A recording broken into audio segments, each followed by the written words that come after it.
Hi everybody. The purpose of this video is to walk you through the process of how to create your COSHH risk assessment within the NCAS member dashboard. COSHH, as you may well know, stands for Control of Substances Hazardous to Health, and to comply with COSHH regulations as an employer, it's essential to assess and manage the risks associated with the use of hazardous substances in the workplace. There is a section dedicated to COSHH within your NCAS safety management system, so if you haven't already done so, please do take the time to read through it. You'll find it in your compliance manual, as I said, of the safety management system. If you've never done a COSHH risk assessment before, don't worry, the system is designed to walk you through the process. And primarily, the COSHH assessment for catering businesses concentrates on cleaning chemicals. However, you can also assess and document controls for other hazardous substances like dust or fumes using this tool, but we'll come on to that shortly. Although the process aims for simplicity, it's crucial not to rush through it.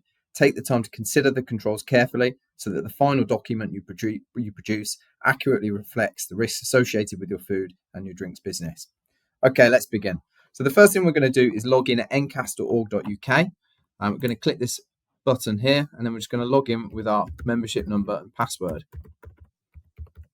Okay, that's going to take us into the new member dashboard, which looks a little bit like this. What we want to do is come up here, click this documents drop down, and then we can see it there. It's the third one down, COSHH assessment. That's going to take us into the COSHH risk assessment tool. So the first section here is some instructions around COSHH. So it's essential to read through that. Pay attention to this part in particular here as well, where it mentions primary authority. It points out that any additional hazards or any additional controls that you enter into the tool here cannot be considered primary authority assured. So just bear that in mind. But just regarding the primary authority, it is important to actually inform your local authority or your environmental health officer during any visits or inspections that you are a member of NCAS and therefore you're part of a primary authority partnership. Now, if you're in England, that's with the Royal Borough of Greenwich, and Monmouthshire County Council if you're in Wales. Now, as an NCAS member using the NCAS system, it means that you are utilising a primary authority assured system for all your compliance.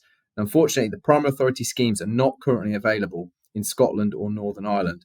However, the documentation that you produce and generate through the NCAS systems will still be absolutely accurate, relevant and accepted in both countries. For more information on the benefits of primary authority as a member of NCAS, please do visit the primary authority pages on the NCAS website, or by all means just consult your account manager here at NCAS. But once you've gone through anyway and you're happy with these instructions, you're just going to want to tick this box down here to say that you've read and understood, and that's going to take us to the top of the tool. Now, as we mentioned earlier, the primary hazard for most catering businesses in COSHH relates to this here, the use of cleaning chemicals. So the first thing we need to consider when we're considering this hazard is who might be harmed. Well, when it comes to cleaning chemicals, it could well be members of staff, it could be contractors, or it could be members of the public. So these three are already pre-populated here. Now, if you do have anyone else that you need to add in here, you can do so just by simply typing it in the box and clicking enter. So for instance, just put an example in here, suppliers, click enter, and there we go. That's added that for me. For the sake of this video, I'm just going to keep things simple. So I'm going to head and remove that. I'm going to do that just by clicking the X there. And the next thing we need to consider is in what way may they be harmed. So you can see here we have a range of, again, pre-populated answers of typical injury risks or potential risks when it comes to cleaning chemicals. Now, again, if you need to add in anything here, you can do so here. You can see we've got chemical burns, skin irritation, eye damage, asthma, breathing problems. And as I said, if you need to add anything here, then you can do just using that box. Just whilst I'm on it, if you accidentally delete any of these answers, so for instance there, and you can't remember what they were, so you can't add them back in, best thing to do is just head up here, click this reset to default button, and that's going to restart the process for you. Just bear in mind that you will lose any progress that you've made in doing that, so just make sure that you absolutely do need to do that before you click that button. Thirdly, we've just got here what might cause the harm. So you can see here we've got contact with cleaning chemicals, and we've also got inhaling vapor from cleaning chemicals. So again, we've got the ability to enter in anything else that you might need to there. Just do it in the same way, type it in and press enter. Okay, now we're going to move on to the controls. So these are the actions taken in order to reduce risk and prevent harm. So you need to read through each one of these and consider each one of them in turn. So let's just go through. So the first control here, we have chemicals hazardous to health are identified and where reasonably practicable replaced with alternative chemicals that are not hazardous to health. So I have to consider, does that apply to my business? Do I do that? Do I have that control in place? Yes, I do. Chemicals that do not need dilution, i.e. are ready to use, are chosen wherever possible. Yes. Automated dosing of chemicals is used where possible. And we're just going to work our way through here and answering all the controls. Now, if you do come to one whereby you don't necessarily carry out the same control, but you may use an alternative control, then what you can then do is click the no, and then add in your alternative control, whatever that may be. I'm not going to do that for the sake of this video, but you've got that ability to do that there. I'm just going to work my way down. Obviously, you'll take a little bit more time than I am to make sure that you get this right. This could be a good one where maybe that's the answer is actually not applicable. So in this one, use of rubber gloves or latex gloves is avoided where possible. I might put not applicable there if I don't use any rubber gloves or latex gloves in my business. I'll just keep that as not applicable on that one. And then we're just going to work our way through down. Like I said, you'll spend more time on this than I am now for the sake of this video. So we've read through each one and we've answered. And then we've got to the bottom. Now, what we have here is the ability to actually add in any other controls that you may have within the business.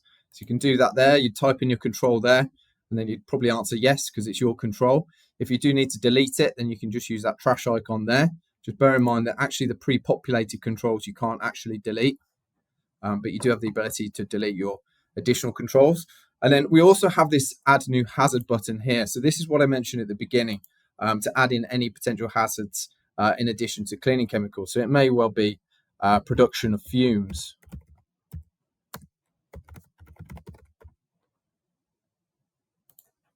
Something like that. And then again, you would follow the same process. So who would be harmed? In what way might they be harmed? What would cause the harm? And then also the controls that you're putting in place, the actions in place to control that risk, control that hazard as well. Again, for the sake of this video, I'm going to take that one out. Just keep it simple.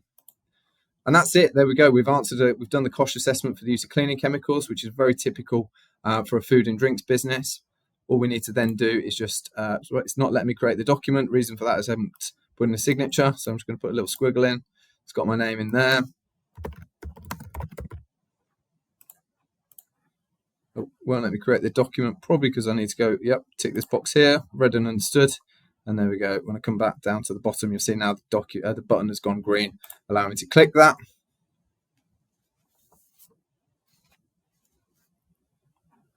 And there we go. I've now created the document.